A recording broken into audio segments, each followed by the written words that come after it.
நான் தலைமையேற்று நடந்த அந்த ஆரம் ஜெயின் பள்ளிக்கூடத்தில் தினம் morning 7:45 to 8:20 9th 10th +1 +2 student தினம் பர்சனாலிட்டி டெவலப்மெண்ட் எடுப்பேன். The children should know, if I do this, what will be the consequence? If I don't do this, what is the consequence?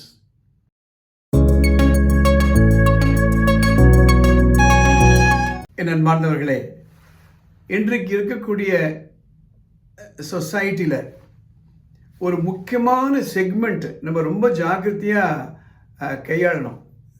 That segment is called the students segment.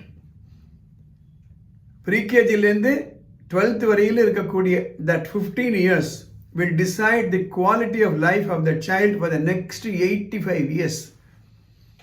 முதல் கோணல் முற்றும் கோணல். பல பேர் இங்கே மென்டரிங்க்கு வராங்க, வெளிநாடுகள்லேருந்து வராங்க, நம்ம நாட்டிலேருந்து வராங்க, பல மாநிலங்கள்லேருந்து வராங்க. They wake up very late. 12th standard exam இன்னும் 2 மாதம் இருக்குன்னா இப்போ அவர் டிவி அதிகமாக பார்க்குறாரு, அவர் ஸ்மார்ட் ஃபோன் எப்போ பார்த்துட்டு இருக்காரு, ஃப்ரெண்ட்ஸோட சுற்றுறாரு, சீரியஸாகவே இல்லை, எனக்கு ரொம்ப பயமாக இருக்கு. It's too late. From the 9th standard, we have to rectify any deviation of behavior. நான் அடிக்கடி சொல்லுதுண்டு, 9th 10th +1 +2 are 4 important years in the life of a student. That's the time you have to start seriously thinking about mentoring. Mentoring is different from advice giving. Mentoring is different from punishment. Mentoring is different from requesting, commanding, forcing. Please understand. Mentorship அப்படின்றது is a long process. உட்கார்ந்து பேசணும் அந்த குழந்தைகளோட. அப்படி பேசலை அப்படின்னா யாராவது ஒருத்தர் பேசிட்டு இருப்பாங்க. யோசனை பண்ணி பாருங்க, ஒரு வகுப்புக்கு ஒரு பீரியட்ல 40 நிமிஷம் தான் ஒரு சப்ஜெக்ட் கொடுப்பாங்க. அந்த 40 நிமிஷத்தில் அவங்க பாடம் சொல்லி கொடுப்பாங்களா, அட்வைஸ் பண்ணிட்டு இருப்பாங்களா? Personality development is an integral part of school education.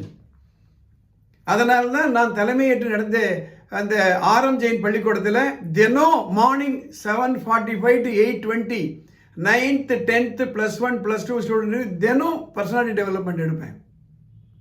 The children should know, if I do this, what will be the consequence? If I don't do this, what is the consequence? என்ன ஆக விரும்புகிற உன் லைஃப்பில் motivation stories தினம் சொல்லணும். It's something like தினம் ஒரு டேபிளை க்ளீன் பண்ணுற மாதிரி. க்ளீன் பண்ணலாம், தூசு படியத்தான் படியும். அதுவும் இன்னைக்கு இருக்கக்கூடிய காலகட்டத்தில் social media, friends, everything we have to take into account. So let me make it very, very clear. Personality development and mentoring is a must for every child. இன்னைக்கு அப்பா அம்மா 2 பேரும் வேலை பார்க்குறாங்க. அதனால் அந்த சோஷியல் ஃபேமிலி இன்ட்ராக்ஷனே கிடையாது. திடீர்னு 10th 12th நீ படி படி பண்ணி எரிச்சல் படுவாங்க பசங்க, கோவப்படுவாங்க, எல்லாம் எனக்கு தெரியும் போ அப்படின்பாங்க. So catch them young. That's very very important. படிப்பு பற்றி உங்களுக்கு குழப்பங்கள், தெளிவு ஏதாவது வேணும்னா மேலே ஒரு வாட்ஸ்அப் நம்பர் போகுது. அந்த நம்பருக்கு ஒரு மெசேஜ் அனுப்புங்க, வாய்ஸ் மெசேஜோ அல்லது டெக்ஸ்ட் மெசேஜோ, short message. We'll try to contact you and cover it in the next episode. இந்த தகவல் மற்ற பேரண்ட்ஸுக்கு பயனுள்ளதாக இருந்துச்சுங்களா ஷேர் பண்ணுங்க, லைக் பண்ணுங்க, இந்த சேனலுக்கு சப்ஸ்கிரைப் பண்ணுங்க. அடுத்த எபிசோடில் பார்க்கலாம்.